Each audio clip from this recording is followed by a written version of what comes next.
Oseas capítulo 2, versículos del 1 al 4. Decid a vuestros hermanos Anmi y a vuestras hermanas Ruama. Contended con vuestra, no es mi mujer, ni yo su marido. Aparte pues sus fornicaciones de su rostro y sus adulterios de entre sus pechos.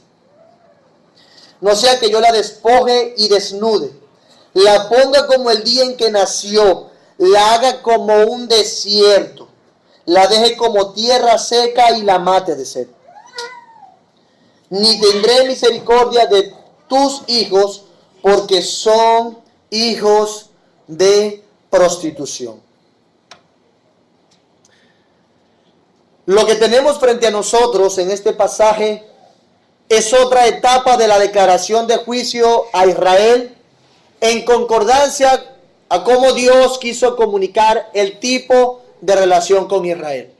¿Con qué tipo de relación compara Dios su relación con Israel? El matrimonio, ¿cierto? Ilustrado con la familia de Oseas.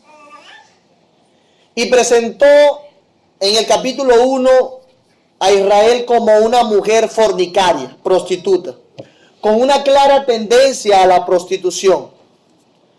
Vimos que ella ciertamente en el capítulo 1 adulteró y tuvo 2 hijos fuera del matrimonio. De modo que tanto el matrimonio de Oseas como sus hijos fueron símbolos de juicio. Todos ellos. Jezreel, Lo Ruama, Lo Anmi. Pero hasta este momento, esta mujer, la mujer de Oseas, que se llamaba Gomer, estaba con Oseas. Él recibió a esos hijos y los nombró. Sin embargo, luego de que se presenta el juicio contra Israel, Dios da palabras de aliento, de restauración futura, donde restauraría a Israel. A los que no eran pueblo se les será dicho, son pueblo. De los que no tenían compasión se les será dicho, compasión de Dios. Por eso, ahora precisamente puede llamarle a sus hijos compasión de Dios y pueblo de Dios, aludiendo a esa futura restauración de Israel y hablando de muy posiblemente aquellos que han respondido al mensaje de Oseas. Si ellos respondieron afirmativamente a la predicación de Oseas, no serían Lo Ruama o Lo Anmi, serían entonces Ruama y Anmi. Recuerdan que el prefijo Lo era negativo. ¿Ok? Entonces, si ellos respondieron a ese mensaje, serían Ruama y Anmi.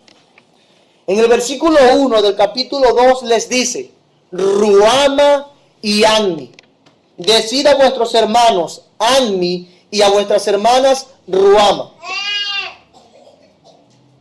Y le dice esto aludiendo a estas palabras, a estas personas, mejor dicho, y llama su atención para que fueran entonces parte de los heraldos de este mensaje de juicio y restauración. Es como si se les estuviera llamando a predicar. Seguramente también sería una manera de aludir a aquel pueblo restaurado en el futuro, como de hecho vimos la semana pasada que nosotros somos esos Ruama y esos Anmi. Pero también tiene que ver con su contexto más inmediato. Por tal razón vemos como si estuviera llamando a predicar a los Ruama y Anmi. En Reina Valera se expresa el versículo 1 con un punto y ya. Sin embargo, en otras versiones que también son de traducción formal, textual, presenta luego del nombre Ruama 2 puntos, queriendo decir que lo que se dice en el versículo 2 va a ser dicho por Ruama y por Lo Anmi. Entonces veremos esto de la siguiente manera. Esta parte se presenta como un juicio familiar. Como un juicio familiar. Se presenta el caso, se habla de la demanda de esa contienda y se habla de la sentencia por la falta de arrepentimiento. En este caso, el mensaje se presenta como un juicio familiar. Cuando dice contender, son palabras de juicio, son palabras penales en el hebreo. Por eso es que lo veremos. Entonces, en primer lugar, presentación del caso. La presentación del caso. ¿Ok? Dice los versículos 1 y 2. Decid a vuestros hermanos Agni y a vuestras hermanas Ruam. Contended con vuestra madre, contended, porque ella no es mi mujer ni yo su marido. Aparte pues sus fornicaciones de su rostro y sus adulterios de entre sus pechos. ¿A quién están mandando a contender? A los hijos. ¿Por qué? Bueno, porque su mamá ya no es mi mujer. Su mamá ya no es mi mujer. Contended con vuestra madre. Contended. La manera como se expresa nos da la impresión de ser algo realmente serio de lo que está pasando en esa familia. Cargos realmente serios. Esto seguramente tendrá grandes consecuencias si no se atiende bien este juicio. Pero la pregunta es, ¿quién es la madre? Bueno, la madre en este caso particular de la familia de Oseas es Gomer. Sin embargo, Gomer representa a Israel, el reino del norte. ¿Y quiénes son los hijos? Bueno, podríamos decir de una manera bastante general que son los habitantes. Que son los habitantes del reino del norte. En especial, como dijimos, aquellos que fueron nombrados como compasión de Dios y pueblo de Dios. La acusada es la mujer. Aquí la acusada es la mujer, la madre, la nación. Y algo que es propio de este libro, que para mí es hermoso y cautivante, es que vamos a ver cómo la historia del matrimonio de Oseas y Gomer se entrelaza en el transcurso del libro. Se entrelaza. Habla de Gomer, habla de Israel, habla de Gomer, pero basado en la misma ilustración, va y viene. Y yo creo que se entrelaza en el transcurso de este libro para decir con fuerza y claridad lo que Dios tiene que decirle al pueblo. Dios tiene algo que decirle y lo usa este método para expresarlo con claridad.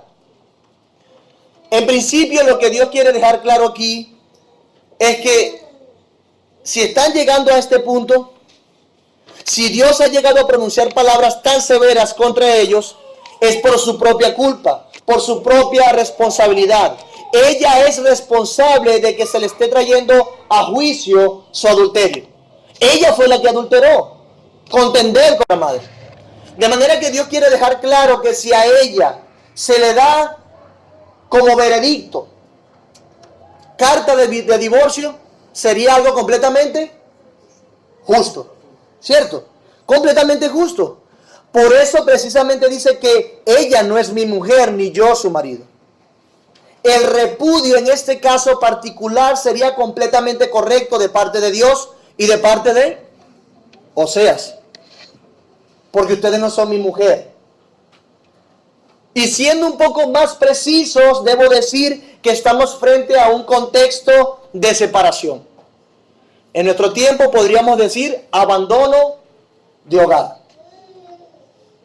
No solamente ella fue tras otros hombres y tuvo hijos fuera del matrimonio, sino que como que no fuese suficiente eso, no fuese suficiente estar con Oseas, se fue tras sus amantes. Es decir, que Gomer abandonó su hogar. Así como fue para Israel poco estar con su esposo Jehová de los ejércitos. Israel dijo, bueno, es poco estar con Jehová, voy en pos de otros dioses. Lo mismo hizo Gomer.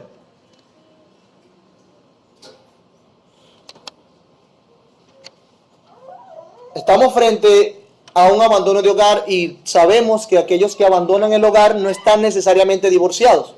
Todavía existe el pacto, pero una de las personas abandonó, ¿cierto? En ese más o menos es el caso que estamos viendo acá. Pero detengámonos por un momento y pensemos en Oseas. viendo esta situación? ¿Cómo vería el pueblo Oseas? ¿Cómo vería el pueblo Oseas? Con burla, con desprecio, lo avergonzaría, sería el tema del barrio.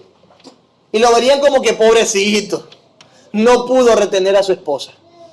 Pobrecito, no pudo retener a su esposa. Seguro dirían, qué tonto. Él sabría que la infidelidad de Gomer podría avanzar y siguió como un gafo ahí detrás de ella. Hasta le recibió los hijos, pero ahora se le fue la mujer. Se le fue la mujer. Tenía que haberla votado antes, chicos. Eso es lo que más o menos se podría decir. Cuánta vergüenza y cuánta deslealtad cargaría el rostro de Oseas. He aquí la vida de este profeta por ser fiel, por ser obediente a Dios, mis hermanos. Tristeza y dificultad. Estuvo dispuesto a sobrellevar situaciones difíciles con tal de ser obediente a Dios con respecto al matrimonio. Situaciones de vergüenza. Podríamos preguntarnos entonces, tomando una aplicación para nosotros, ¿estamos nosotros dispuestos a sobrellevar vergüenzas y dificultades por amor a nuestro matrimonio, a nuestro pacto matrimonial? Lo que le importaba a Oseas era ser fiel a Dios, a su Señor, y en consecuencia el pacto que hizo con su esposa. Porque la infidelidad de uno al pacto no justifica la infidelidad del otro al mismo pacto. Hermano, la infidelidad de uno al pacto no justifica la infidelidad del otro al mismo pacto. No lo justifica. La cuestión con esto es, ¿cómo se vería Dios? ¿Cómo se vería Dios? Consideramos ahorita a Oseas. Ahora, ¿cómo se vería Dios siendo él el esposo de Israel e Israel estando en esta condición? Si eso decían de Oseas y Oseas representa a Dios, ¿se imagina Dios? ¿Qué pasaría con su testimonio frente a otras naciones? ¿Cómo hablarían de él? ¿Cómo quedaría su imagen? Su fama, su reputación. ¿Cómo quedaría? Piensa por un momento que usted es Gomer. Y que nosotros una y otra vez hemos ido en pos de nuestros dioses. Y no solo eso, nos hemos quedado estancados hasta por años en nuestros pecados e idolatrías. ¿Y Dios? ¿Y Dios? ¿Qué pasa con el testimonio de Cristo? ¿Qué pasa con la reputación del Señor por nuestra deslealtad? ¿Usted considera eso día a día en su peregrinaje? ¿Piensa usted constantemente en ese testimonio? ¿A quién representaba Israel? Pregúntese. Al su Dios. ¿A quién representamos nosotros? A Jesucristo. A Jesús, a nuestro Dios. Sinceramente, si lo dejáramos hasta aquí, para mí sería suficiente. Pues debemos pensar no solo en nosotros cuando queremos satisfacer nuestros pecados.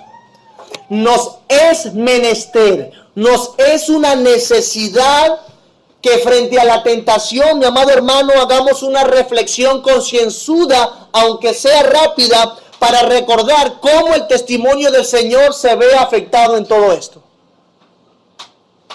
Debe pensar en eso. No solamente si es bueno o malo, cómo el testimonio de Cristo se puede haber afectado en todo esto. Es algo que la Escritura exalta muchísimo. La imagen de Dios, la gloria de Dios, el testimonio de Cristo. Nuestra vida, a fin de cuentas, ni siquiera se trata de nosotros mismos.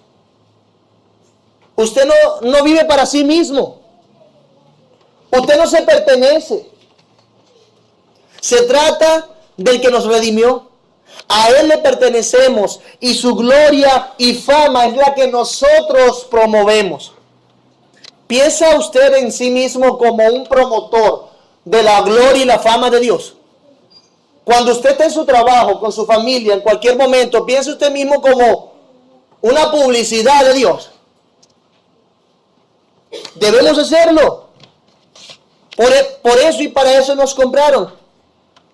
Por eso precisamente Dios presenta este juicio familiar contra Israel, exigiendo que cumpla con su parte del contrato, con su parte del pacto. De lo contrario habría una sentencia. Ese es el caso. De lo contrario habría una sentencia. Sé fiel. Sé fiel. Pero sigamos adelante. Vamos a ver cuál es la demanda, la solicitud de esa contienda. Dice el versículo 2. Aparte pues sus fornicaciones de su rostro y sus adulterios de entre sus pechos. Aparte pues sus fornicaciones de su rostro y sus adulterios de entre sus pechos. ¿Cuál es la demanda, la solicitud de esa contienda? Que se aparte de su pecado. Que aparte su pecado delante de Dios. Esa es la solicitud. Que se vuelvan a Dios. Vuélvete a mí, le dice Dios. Deja eso que estás haciendo. Como hemos dicho antes, la fornicación que aquí se habla es prostitución. Prostitución. Es una palabra muy clara que describe la condición de Gomer y la condición de Israel. Prostitución. La demanda que Dios hace es que se vuelvan, que se aparte de todo lo que tiene que ver con su prostitución. Que se aparte de todo lo que tiene que ver con su prostitución, y Dios va a ir siendo más específico. Que se aparte de todo lo que tiene que ver con su adulterio. Sí, esta prostitución de las mujeres en Israel se daba más como ritual, como un ritual pagano en la participación de sus cultos idolátricos. Sin embargo, aunque era algo de la costumbre religiosa cuando se dedicaban a Baal y a Astarot o a Asera, estamos frente a una mujer, hablando de Gomer, dada a las pasiones. Y escuche bien, podemos decir que la participación en los cultos paganos no es más que una manera de saciar sus mismos deseos. Aunque era un ritual, aunque era un culto idolátrico pagano, la participación en esos cultos no es más que una manera de saciar sus mismos deseos, sus mismas pasiones. Hermanos, todos estos cultos paganos eran cultos obscenos. Obscenos, como describiremos luego. ¿Qué es lo que queda expuesto aquí? Entonces, que ella quería satisfacer sus pasiones y se fue tras el Dios que podía satisfacerla. También esto de fornicaciones de su rostro, de sus adulterios de entre sus pechos, tiene que ver externamente con sus atuendos o con los atuendos que usaban en el culto a Baal. Esa frasecita, ¿la están conmigo? Sus fornicaciones de su rostro y sus adulterios de entre sus pechos. Esto tiene que ver externamente con los atuendos que usaban en el culto a Baal. Era común que se adornaran con ornamentos característicos para ofrecer sus servicios a Baal y así identificarse con la prostitución religiosa. Había una identificación con esa adoración, con ese culto. El sentido es entonces de esta frase: que se quite las señas externas de sus infidelidades. Mujer, Gomer, Israel, quita las señas externas de tus infidelidades. No sea que llegues a ser desnuda por completo.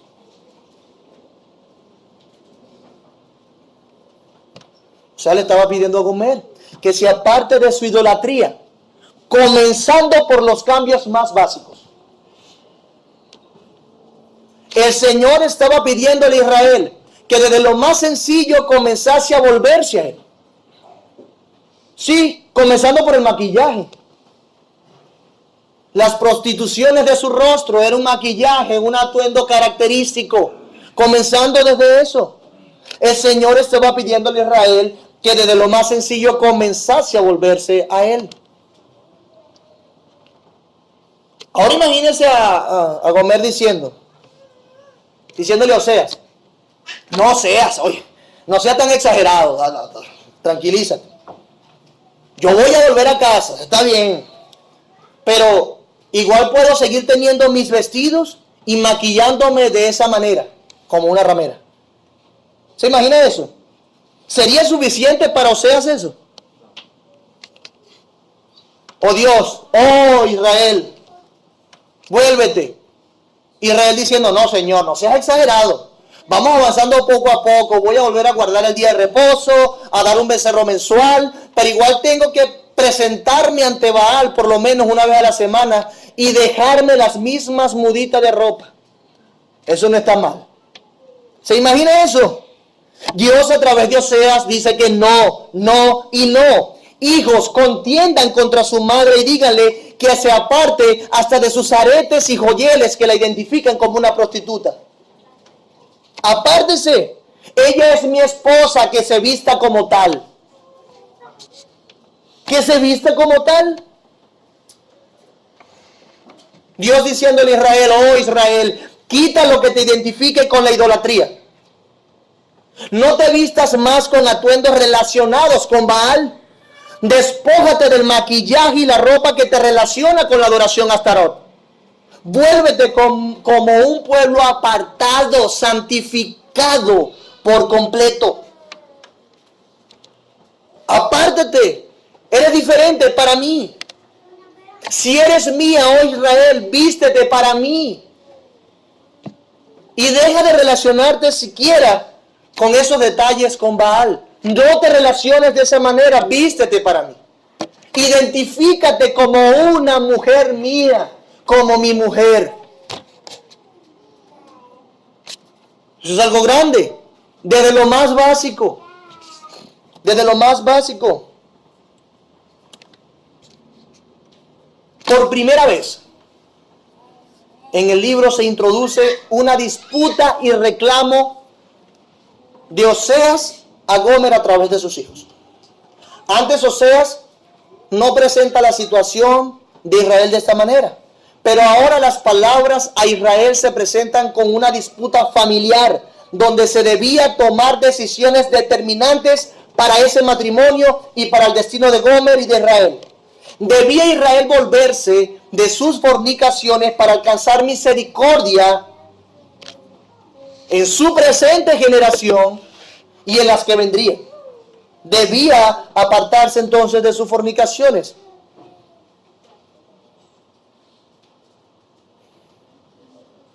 Por eso dice que el inicio, si lo podemos decir así,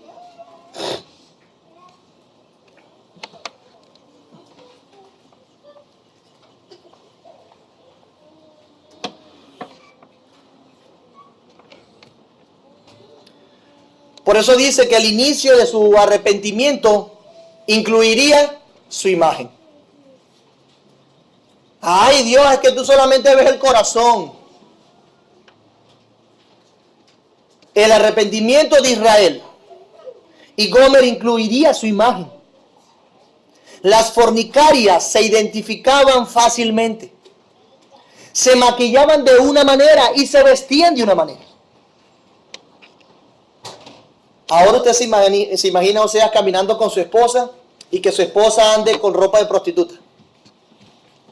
¿Cómo se vería Oseas? Como el esposo, como un cliente, ¿verdad? Cliente casual de aquella mujer. Lo mismo con Dios. Un Dios casual de aquella nación. Una opción más. El cambio debía ser desde lo más básico. Deja de identificarte, oh Gomer, oh Israel, con la deslealtad y la insensatez. Vuélvete y evita el juicio. Deja de identificarte con la deslealtad y la insensatez. Su ropa, su maquillaje, su imagen comunicaba eso. Vuélvete, oh madre, dirían sus hijos. Deja tus prostituciones y vuélvete a tu marido, nuestro padre. Gomer aún era la esposa legal de Oseas, pero ella se había apartado de Oseas para ir tras sus propias pasiones, tras sus propias pasiones, tras sus propias inclinaciones pecaminosas definitivamente. Y ahora hasta sus hijos son llamados a contender con ella.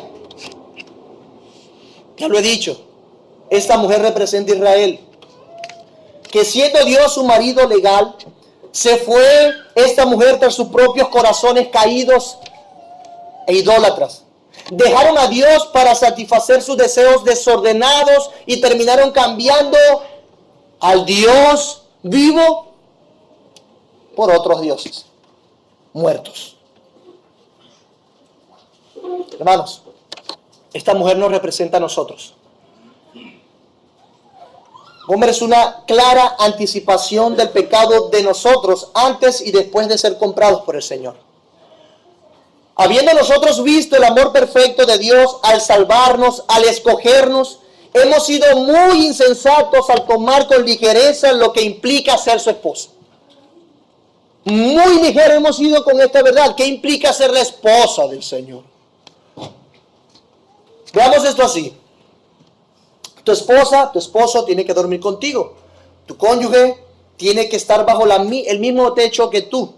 Y hablo aquí como cristianos, hablo estando sabiendo cómo debe ser una relación matrimonial honrosa. Entonces, con tu cónyuge debes tener una relación íntima y constante que no tienes con nadie más. ¿Cierto? Debe existir una constancia en verse, en hablarse. Eso es ser cónyuges. Debes pensar en el otro para agradarle. ¿Sí? Constantemente. Ahora imagínate que tú empieces a hacer con otra persona lo que solamente debes hacer con tu cónyuge. Imagínate que tú le des cabida y póngase, por favor, imagínese que le des cabida a otro individuo con el que cumples estas cosas. Eres constante en verte, hablas con esa persona con la frecuencia que deberías hablar con tu esposo o esposa, piensas en él para agradarle y hasta llegas a dormir con esa persona. ¿Qué pasaría con tu cónyuge? ¿Cómo vería eso? Algunos le dirían que le corten la cabeza. ¿Acaso habría un cónyuge que dijera, no pasa nada? Con tal de que una vez a la semana me preguntes cómo estoy, que me des para el seguro médico y para la comida, y claro, duermas un par de noches conmigo a la semana, está bien. ¿Cree que habría alguno que hiciera eso? Eso se vería como una insensatez para la persona agraviada. Es más, se vería mal a aquella persona que le están siendo infiel. Si tú consideras a Dios como tu esposo, que de hecho deberíamos verlo a la luz de esa ilustración, porque como dije antes, esta metáfora comunica significativamente la relación de Cristo con su iglesia, ¿crees tú entonces que estaría bien tratarlo de esa manera, dándole a otra cosa lo que él solo se merece? No está bien que tú le des a otra cosa lo que solamente Dios se merece. Eso no está bien. Como tu esposo, ¿crees que dedicar tus pensamientos a la inmoralidad sexual? ¿Crees que dedicar tus pensamientos al vicio, al dinero, solamente al trabajo? ¿O a la pereza, a un descanso excesivo, al ocio? ¿Crees que dedicar tus pensamientos a la sobreprotección de tu imagen, de tu cuerpo? ¿Crees que dedicar tu vida, tus pensamientos a las redes sociales que tiene que ver con tu tiempo? Y coloque usted lo que quiera allí. ¿Usted cree que eso estaría bien? Dedicar el tiempo, sus pensamientos a estas cosas y no dedicarlo a Dios y a su reino. ¿Usted cree que eso estaría bien? Hermano, mi hermana, Dios es tu esposo. Jesús es tu esposo. Vive como tal. Trátalo como tal. Dedícale a Él lo que Él exclusivamente se merece. ¿Tú crees que Dios estaría satisfecho sin tu dedicación exclusiva a Él en tu trabajo? inclusive en el cuidado de tu cuerpo, en tu matrimonio, de tu manera de vestir, en tu diligencia. Debes dedicarle todas estas cosas exclusivamente a Dios y ponerlo en el lugar correcto. Él es tu esposo. Así como tu esposa te incomoda cuando tu esposo no te da tu lugar, así como tu esposo te incomoda si te entristeces, te molestas, te indignas cuando tu esposa no te da tu lugar, pasa con Dios. Se indigna cuando nosotros no le damos su lugar. Y eso acarrea un juicio, una disciplina en el caso de los creyentes. El llamado para Israel, mi amado hermano, no era quedarse todo el día adorando en el templo, sino que era el llamado que vivan una vida dedicada a Dios desde el lugar que Dios mismo le dio a cada uno, pero haciéndolo para Él, bajo su cuidado y bajo su dirección, no bajo el cuidado y la dirección de los pensamientos paganos e idólatras, no bajo las costumbres y culturas paganas. Tu vida, todo lo que implica tu vida, tu trabajo, tus estudios, tu familia, todo debe estar guiado por Dios y reservado exclusivamente para Dios, conforme a lo que Él nos ha enseñado, conforme a los principios que Él nos ha dado. Somos su esposa y debemos vivir como tal, exclusivo para Él en todas las áreas de nuestra vida. Mi amado hermano, Dios demanda de nosotros que quitemos todo lo que pueda identificarnos con los ídolos mundanos. Dios manda que nosotros quitemos todo lo que pueda identificarnos con los ídolos mundanos. Romanos 12, 1 y 2 dice: así que, hermanos, os ruego por las misericordias de Dios, que presentéis vuestros cuerpos como sacrificio vivo, santo, agradable a Dios, que es vuestro culto racional. No os conforméis a este siglo, sino transformaos por medio de la renovación de vuestro entendimiento, para que comprobéis la buena voluntad de Dios, agradable y perfecta. No os conforméis, no te apegues, no te amoldes a los deseos, a las pasiones, a los pensamientos, a la mente, a la forma de este presente siglo, a las costumbres, a la cultura de este siglo. No lo hagas, sino renueva tu mente, vuestro entendimiento. Es el mismo mensaje, es la misma idea. Que todo lo que tú eres represente a tu Señor y que sea dirigido por tu esposo, el Señor Jesús. Aparte pues sus fornicaciones de su rostro y sus adulterios de entre sus pechos. Vuélvete a mí y deja todo aquello que representa la idolatría y el paganismo, está diciendo Dios. Vuélvete a mí y deja todo aquello que representa la idolatría y el paganismo. Pero debemos ser más específicos. ¿Qué les parece? Vamos a durar un poco más aquí pensando en nosotros y de esta idea. Teníamos algo más que decir. Por inferencia directa del texto, vemos un principio importante. Inclusive con la identificación externa como el pueblo de Dios. Con la identificación externa como pueblo de Dios. Sí, yo sé, estoy claro, que muchos se han ido a otro extremo en esto y han hecho de la apariencia externa un legalismo. Sin embargo, debemos ser fieles a Dios y conscientes en esto. Mi amado hermano, tú y yo conocemos qué nos relaciona con el mundo.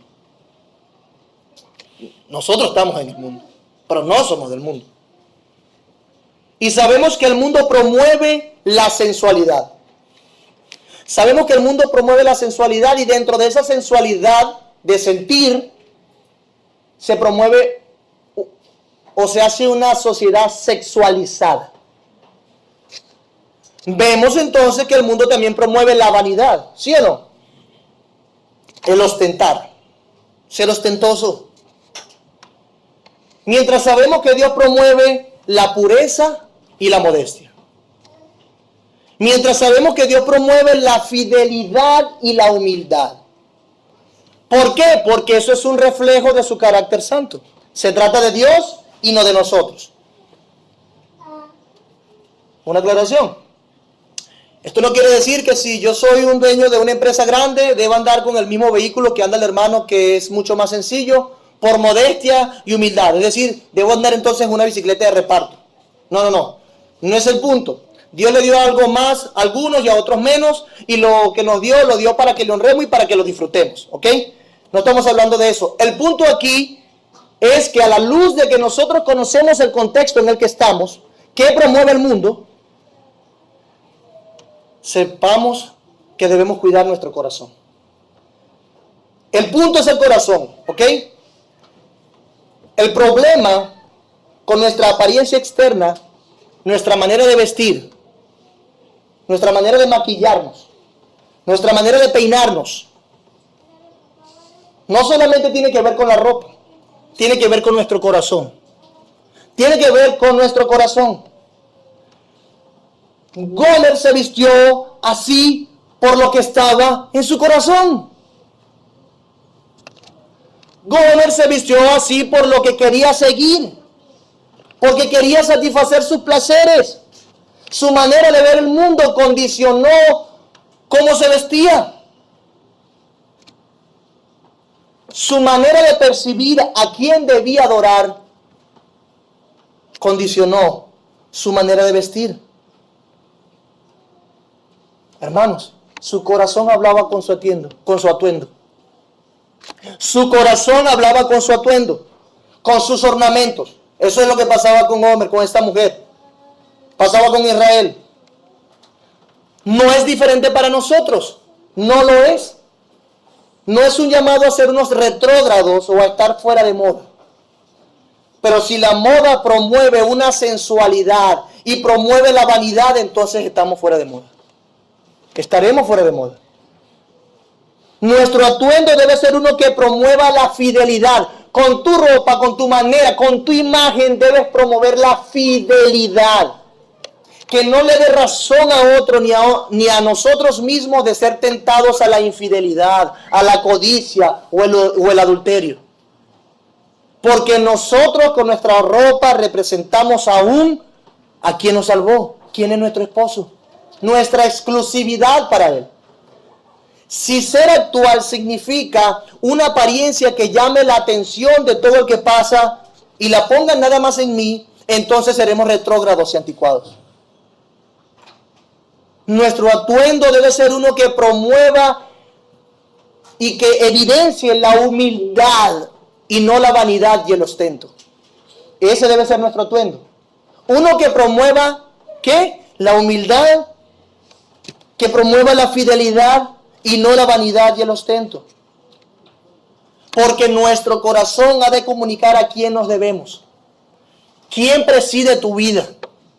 ¿Quién te dirige? ¿A quién le perteneces? Eso ha de comunicar nuestro corazón. ¿A quién amas? ¿Por quién vivimos? ¿A quién adoramos? Nuestro corazón a través de la vestimenta ha de comunicar eso. ¿A quién adoramos? ¿A quién amamos? ¿Para quién vivimos? Amor, hermano, no se trata de andar feos por ahí. Andrajosos. O comunicando como también pasa, o comunicando falta de cordura, de juicio o prudencia según la ocasión en la que estemos, ¿verdad? Porque cada ocasión tiene una manera. No se trata de entrar en el debate de que si es subjetiva la manera de vestir o si el otro va a pecar, así esté yo vestido como un cura o como una monja. Igualito él va a pecar, eso no, yo no puedo estar en su corazón. No caigamos en eso, ese no es el punto. Hablemos de nuestro corazón. Piensa en tu propio corazón. ¿Qué estás reflexionando al momento de vestirte, de dar tu imagen?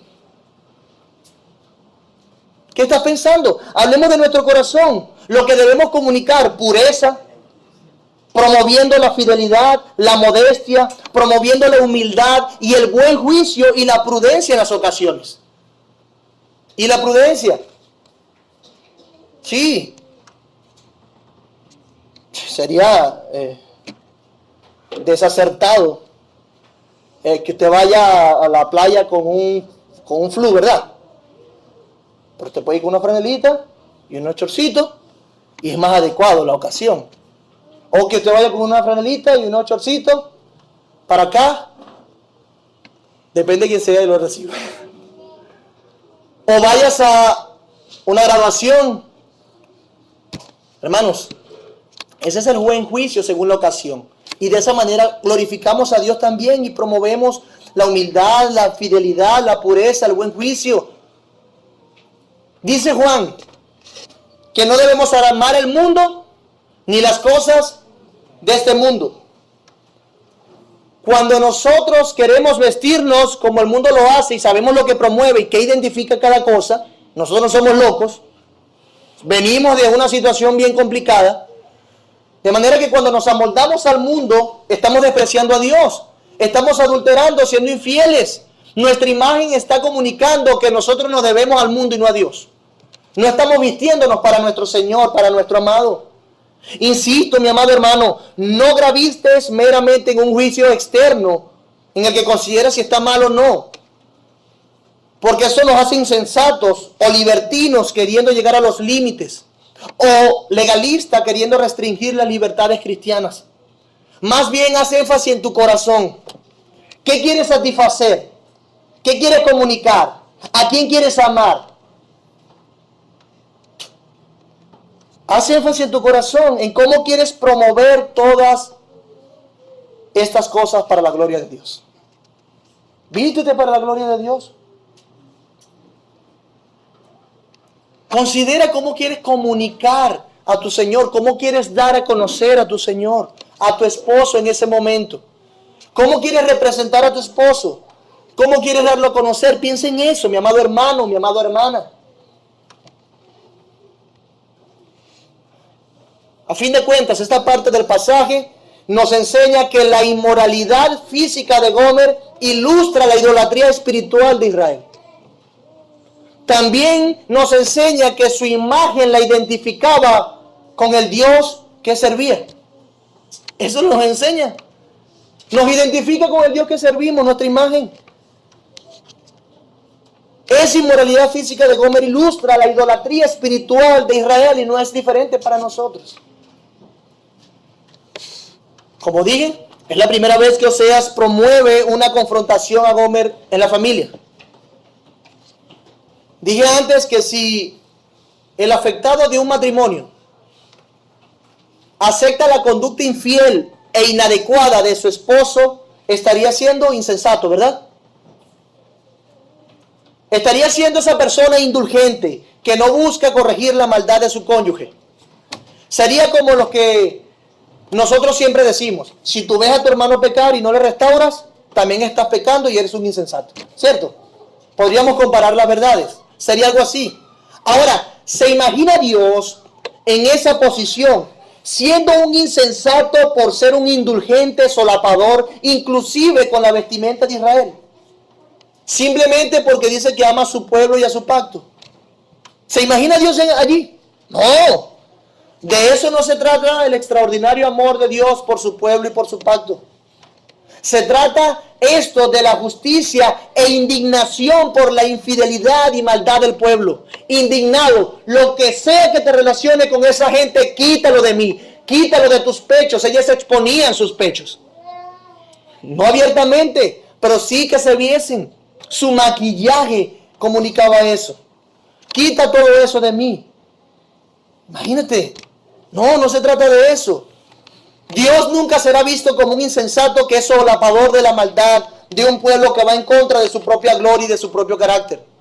Por eso el Señor indignado les dice a los hijos que le digan a su madre en este juicio familiar que será juzgada. Que si no vuelve, que si no se arrepiente, será juzgada. Ella será juzgada. Entramos así en nuestro encabezado 3 o tercero. ¿Cuál sería la consecuencia de su falta de arrepentimiento? ¿Cuál sería la sentencia? En términos más judiciales, ¿cuál sería la sentencia de su falta de arrepentimiento? Versículo 3. No sea que yo la despoje y desnude, la ponga como el día en que nació, la haga como un desierto, la deje como tierra seca y la mate de sed. De esta manera vemos que la presentación de este caso va finalizando con una amenaza. Con una amenaza. Los términos son, no sea que, esto es algo para que evite el juicio, no sea que yo haga lo siguiente. Y lo hace así para que evite el juicio. Para que lo evite. Todo marido tenía la responsabilidad, como sabemos nosotros, de cuidar a su esposa, de proveer. Es sobre el hombre en quien recae su responsabilidad primaria de ser el proveedor. ¿Sí? Estamos claros, ¿cierto? Con eso. Perfecto. Pero de darse un repudio, en ese contexto, el esposo estaría libre de tener cualquier responsabilidad con la esposa.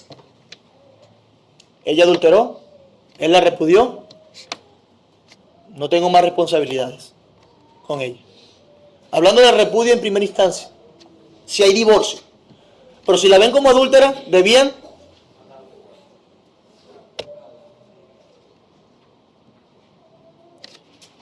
si dejare de venir las lluvias a Israel, como la esposa de Dios, si dejare de caer agua del cielo, Dios dice, yo no tengo ya ninguna responsabilidad con ustedes, porque ya no son más mi mujer.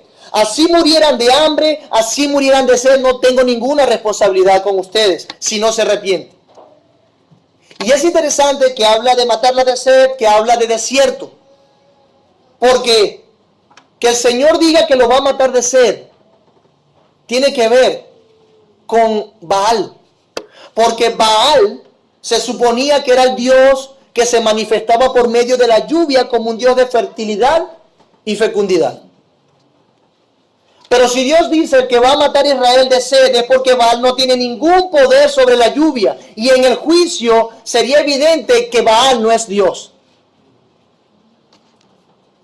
Sería evidente. Además que Dios estaría diciendo, tampoco tengo ninguna responsabilidad si ustedes no tienen vestido ni abrigo. Quedarían desnudos. Es más, te desnudaré, porque yo te di todo eso. Yo te di tus atuendos. Yo te he sostenido, oh Israel. Es posible que Dios estuviese eludiendo también aquella ocasión cuando estaba en el desierto y ellos estaban sedientos. Ellos recordarían entonces que mientras estuvieron en lo árido del desierto, Dios los salvó. Ellos recordarían que cuando tuvieron calor, Dios dio una nube.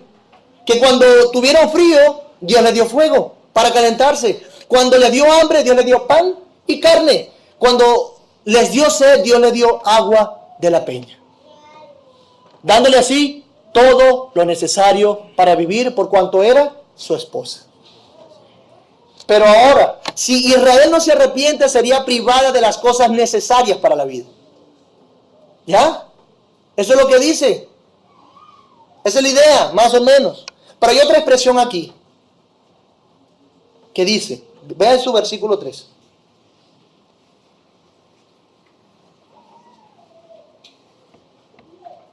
Dice el versículo 3,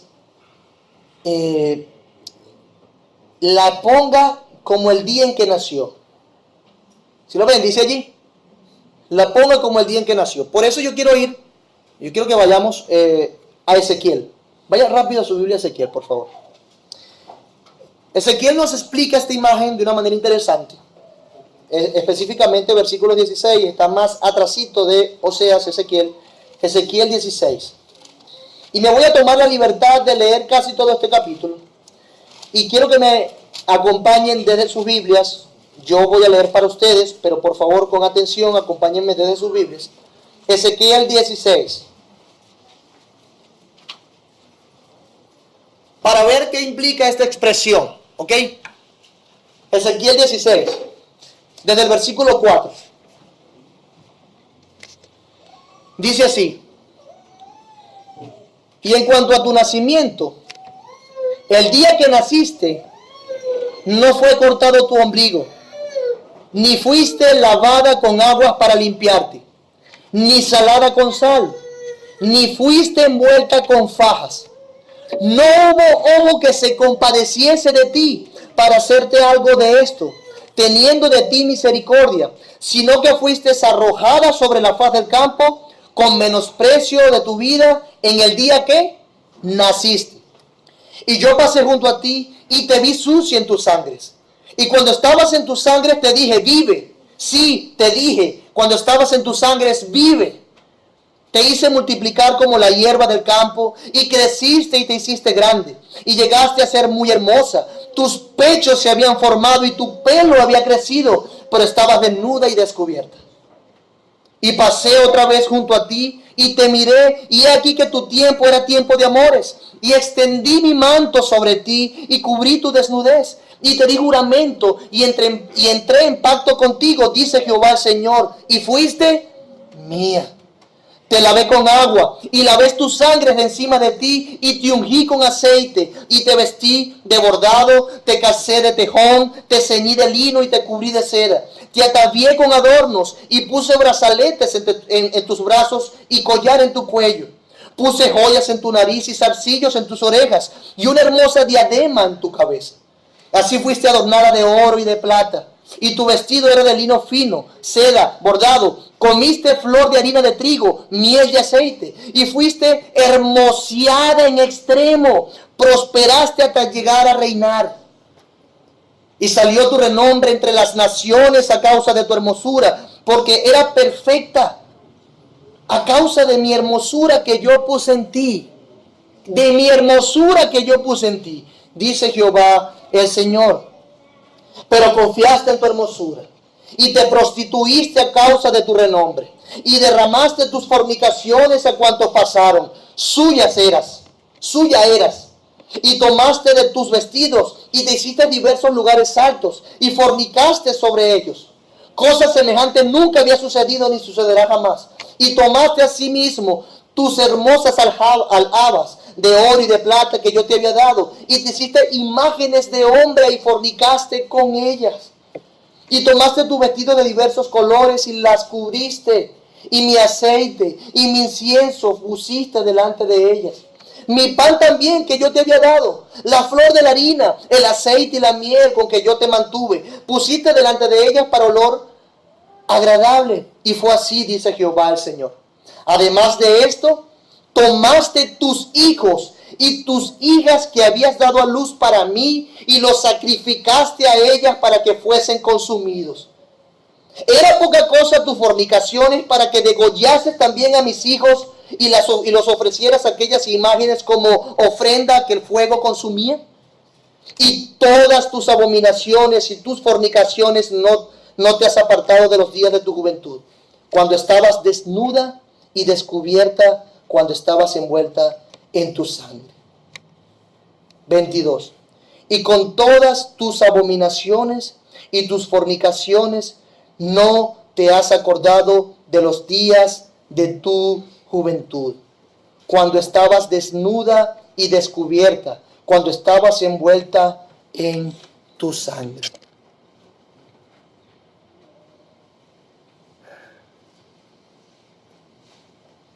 ¿Qué? ¿Tienen una idea más o menos que era volverla al día que nació? Volver al día que nació. Es interesante porque esto fue escrito posterior a Oseas y fue escrito al reino del sur. Pero Ezequiel lo escribe luego de que el pueblo de Judá es deportado a Babilonia. Después que Dios tuvo misericordia de ellos, a diferencia de Israel, ¿recuerdan? Y era evidente que Dios había preservado a Judá y no a Israel. A ellos no le importó. No fueron fieles a Dios. Judá no aprendió la lección. Por eso eventualmente Dios trae la misma sentencia con Judá, pero no a manos de Asiria, sino de Babilonia. A eso se refiere cuando dice que la despojará y la desnudará, que la dejará como el día en que nació. Yo te recogí de tu sangre. Estabas tirada en el campo, sin ayuda, sin alguien que te sustentara, destinada a morir. Y yo te hermoseé. Así que apártate. No sea que yo te deje, te despoje y te deje como el día en que naciste. ¿Sí ven la idea? Efectivamente eso pasó con Israel. fue despojada, fue desnudada, fue dejada como el día que nació, a expensas de otras naciones, sirviéndole a otros dioses. Pero si somos cuidadosos, ya desde los tiempos de Moisés, cosas como esta de quedar a expensas de otras naciones y sus dioses, estaba dicho en lo que se ha llamado las maldiciones de la desobediencia. Recuerden, en Deuteronomio 28. Pero no solamente dice eso, sino que también dice desde Deuteronomio acerca del juicio que vendría si el pueblo se apartaba en pos de otros dioses. Deuteronomio 28:65, leo para ustedes. Y ni aún entre estas naciones descansarás, ni la planta de tu pie tendrá reposo, pues allí te dará Jehová corazón temeroso y desfallecimiento de ojos y tristeza de alma. Juicio si se apartaban de Dios, inclusive cuando estuviesen entre las otras naciones, en el mero juicio. El juicio de Dios nos iba a acabar con los exilios.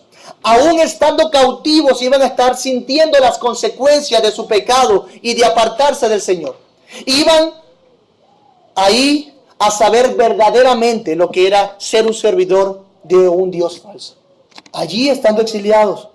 Por eso les dice: los voy a dejar como tierra seca, los mataré de sed, ni tendré misericordia de sus hijos, porque son hijos de prostitución, hijos dados a la idolatría, aquellos hijos que fueron exiliados a otras naciones. Si Israel no se arrepentía, no se arrepiente, le estaba diciendo el Señor: será juzgada, me divorciaré de ti, serás expuesta.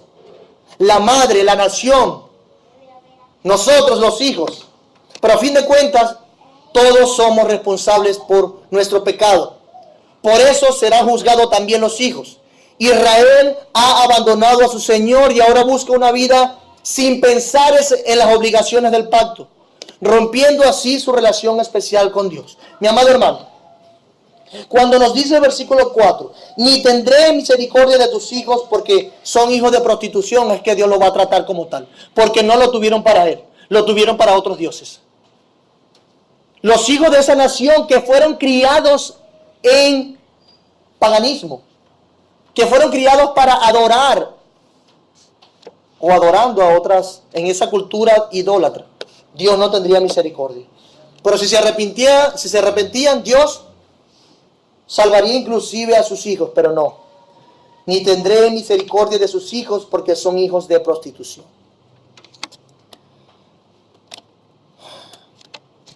Israel ha abandonado a su Señor. Y ahora, como nos pasa, busca una vida sin pensar en las obligaciones del pacto. Tras sus dioses, tras sus esposos, tras sus amantes. Va tras una vida sin pensar en las obligaciones del pacto, rompiendo así su relación especial con Dios. Mi amado hermano, yo te ruego, por favor, no rompamos de ninguna manera nuestra relación especial con Dios para tener relación con otros dioses y otras cosas. No la rompamos. Mira que Dios nos ha elegido como su especial tesoro. No rompas eso para evadir las responsabilidades que tienes como esposa del Señor Jesús. No, mi hermano.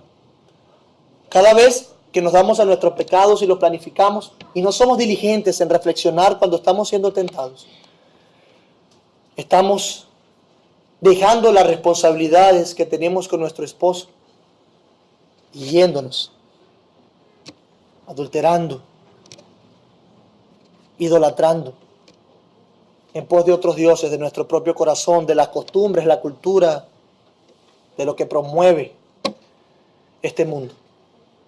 Una relación especial ha establecido Dios. Entonces no rompas esa relación especial. No lo hagas.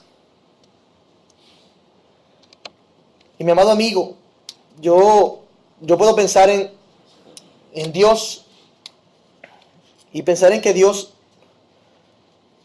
no está dispuesto a ser llamado insensato e indulgente frente a aquellos que no se arrepienten. Así como pasó con Israel, ha de pasar con todo aquel que no se vuelva de sus pecados. Pero entiende que Dios ha amado tanto, que ha enviado a su Hijo unigénito para que todo aquel que en Él cree no se pierda, mas tenga vida eterna. Mi amado amigo, si tú sigues confiando en tus ídolos, si sigues entregándote a tus pasiones, a tus pecados, apartándote de Dios, te digo que tu fin será ser despojado, serás dejado como un desierto y por la eternidad no podrás saciar tu sed. Como en aquella ilustración que usa Jesús, que un hombre que estaba abajo en el infierno pedía aunque sea una gota de agua para aplacar su dolor, su sed. Será tarde. Vuélvete al Señor, que Él es grande en misericordia, lento para la ira. Él te perdonará.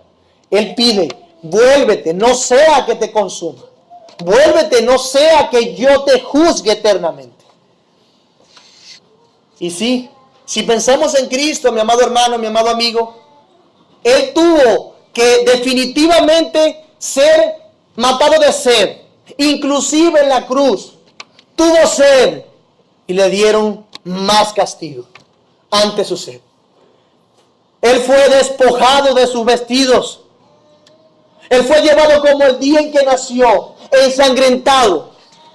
Nuestro Señor Jesús literalmente fue matado y dejado como desierto, con el propósito de que los que creen en Él sean salvos. Él llevó ese castigo que era nuestro. Nuestro era ese desierto, nuestro era ese despojo, esa desnudez y el Señor Jesús la vivió por nosotros. No creas que vas a ser salvo de la nada. Alguien pagó lo que debías tú pagar. Tuvo un precio esto, tuvo un costo. Jesús fue desnudado, despojado, matado de sed. De Él no se tuvo misericordia, para que nosotros seamos llamados misericordia de Dios. Ese es nuestro Señor Jesús. Así que cada vez que tú pienses que eres salvo y que te crees más que cualquier otro, ese impío o ese hermano que peca, recuerda que el juicio que Cristo vivió por ti fue grande. Fue grande. Fue grande. No estás allí por tus méritos. Al contrario, alguien pagó esto. Alguien fue fiel al pacto que hizo con Dios. Y se entregó. Y se encarnó. Y sufrió lo que nosotros debíamos sufrir. Que eso te amoneste, pero que también consuele tu alma. Para que entiendas. Cuando estás deprimido, triste, porque tu pecado te ha alcanzado nuevamente y te das cuenta y el Espíritu Santo te da la gracia para recordarlo. Recuerda que ya otro pagó por ti. Ya otro fue desnudado por ti. Vamos a orar.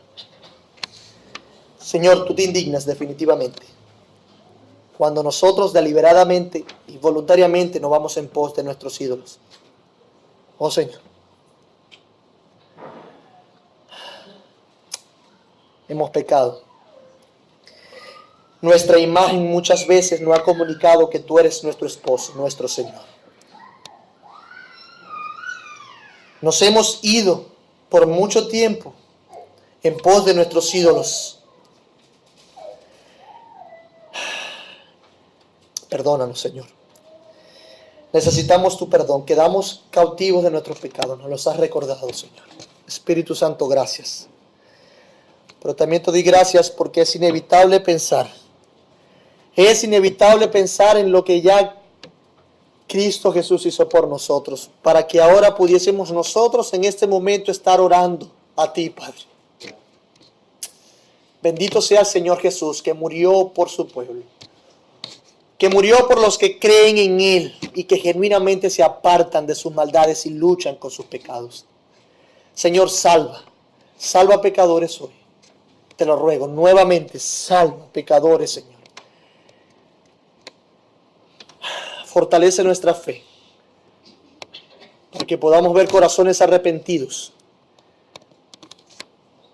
tu pueblo santificado, para que nuestra esperanza sea fortalecida en que por fe te veremos a ti algún día, al que nos salvó. En nombre de nuestro Señor Jesús oramos. Amén.